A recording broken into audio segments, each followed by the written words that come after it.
Hello, good morning. I'm getting used to the new time. This is Dr. Terry James Gingrass, and the show's called Dr. G's ADHD Chat. It's a show trying to make the world safe for ADHDers. I am a clinical psychologist and neuropsychologist. I am the father of at least one ADHD child and probably another one who is doing way better. Uh, I married into a whole family of ADHDers. Um, I guess I like the excitement. so, so anyway, um, when my son was first born, we didn't have ADHD. It was not an official diagnosis. It was not an official diagnosis until many years later, and well, we just had to catch up as we went along. I mean, obviously, if it doesn't even have a name, it didn't get much research interest. So we didn't know a lot about what it was. It had this horrible name, hyperactive response to childhood, which is like, what the heck does that mean? And how long does it last? And does that mean you outgrow it when you're an adult? All kinds of bad things and bad conceptions about it. But now we have a lot of research. We know a little bit more about what we're talking about, which is always good. And I've been working with ADHDers for about 40 years, definitely before there was ADHD. So uh, it's an interesting line of work, and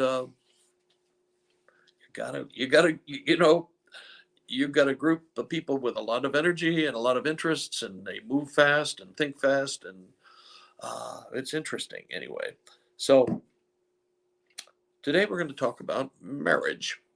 Okay, now ADHDers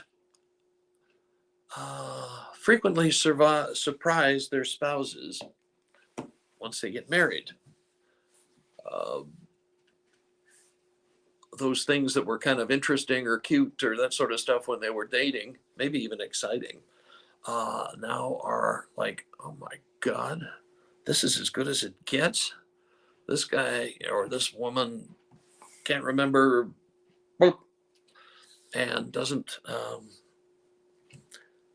get anything done consistently. I can't plan on anything. Da da da da da.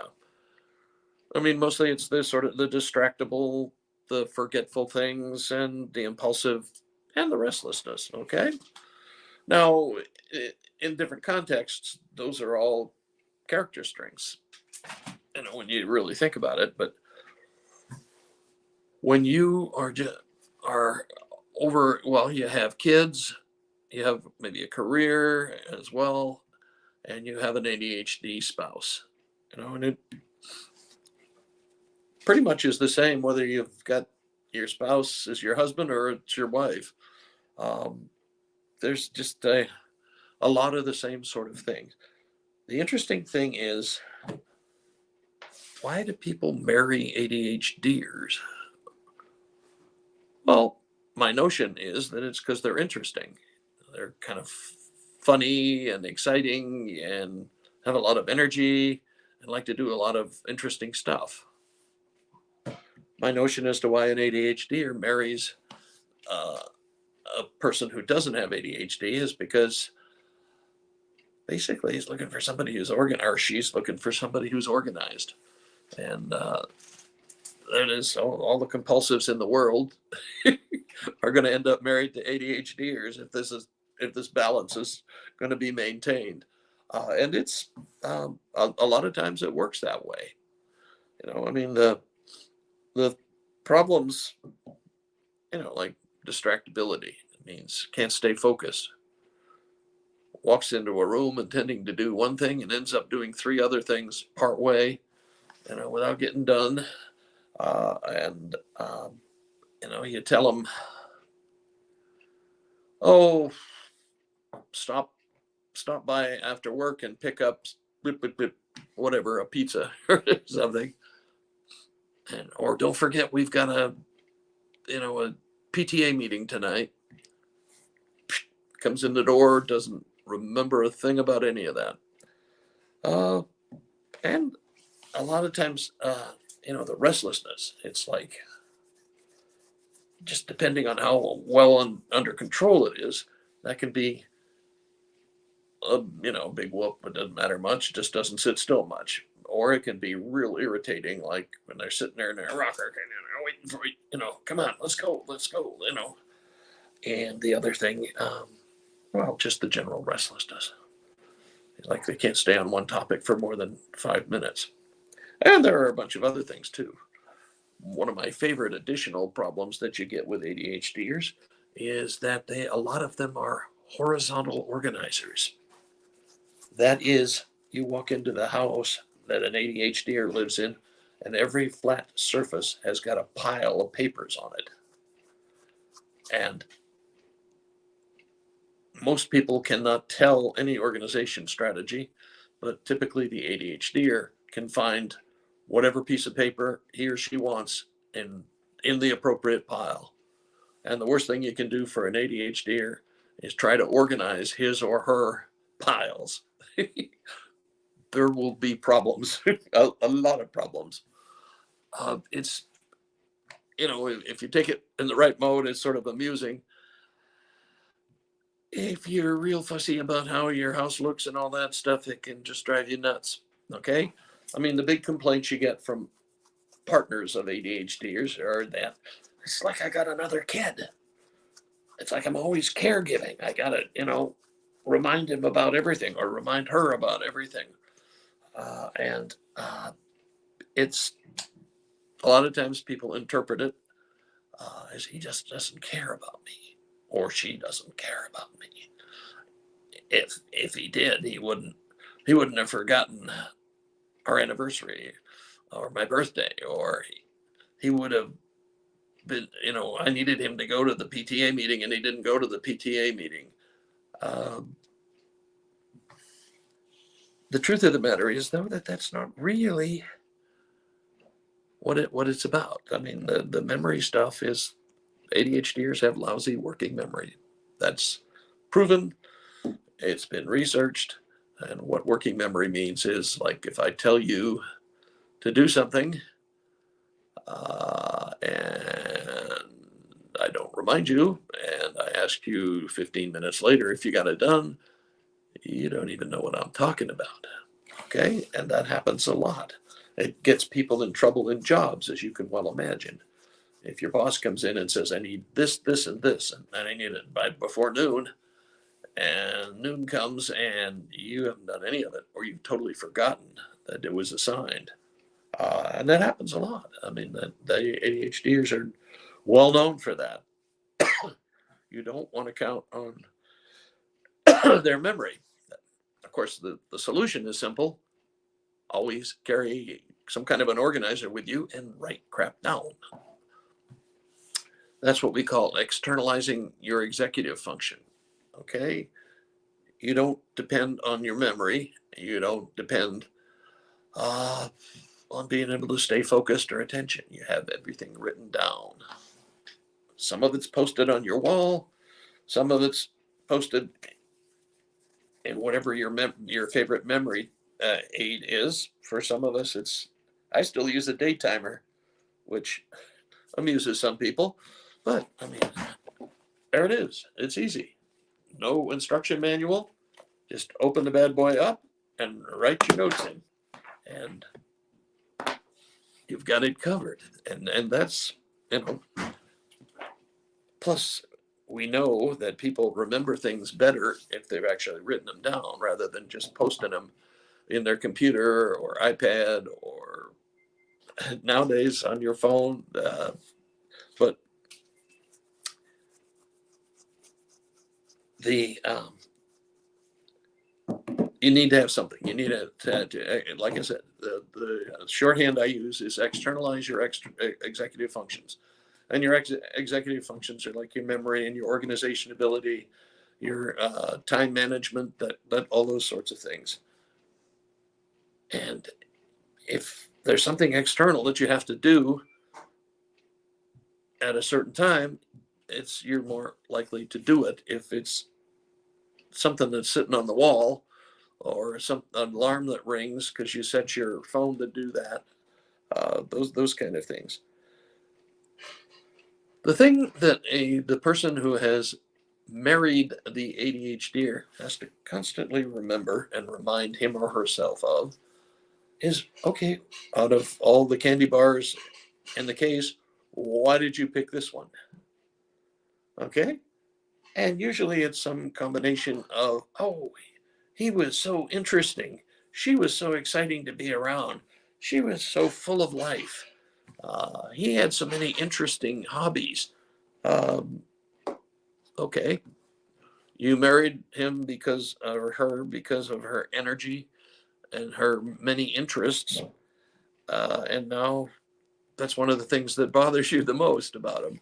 So the the deal is you have to remind yourself of that. I mean, well, in this day and age, it's hard to talk about sustaining a marriage when our divorce rate is like 50% or something ridiculous. But I speak, I've been married a long time. I've been married over 50 years. And so I know whereof I speak. And uh, you, if you want it to last, you've got to remember what interested you in the beginning. Because, someday those kids are going to be grown and gone. Someday the job is going to say, it's time for you to retire. And then it's just the two of you. And it's helpful if you can remember why it was that you picked this person out of all the people in the world that you could have gotten with. And my guesstimate is that it's going to be something about a sense of humor, energy, varied interests, creativity, all those kinds of things, which ADHDers seem to have a bunch of. And that's what you were looking for. Okay? You know, compulsive people, if they're left to their own devices, will tend to be boring. They will get everything done, but they'll be boring. Okay, and there's things like, okay, we talked about some characteristics of ADHDers before. Okay, distractible. Well, that's just another way of saying they've got a lot of interests and they're always looking around at different things. And forgetful, that means mostly that they don't worry a lot. And restless means they crave challenge and have a lot of energy. And impulsive also means they're energetic and crave a challenge.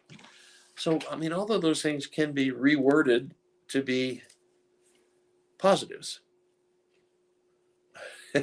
And ma'am or sir, if you have married an ADHD, you better get really good at converting those complaints into something positive. Um, because it's hard when you're constantly feeling like you're being taken advantage of and that sort of stuff. And if you look at the big picture, you're probably not.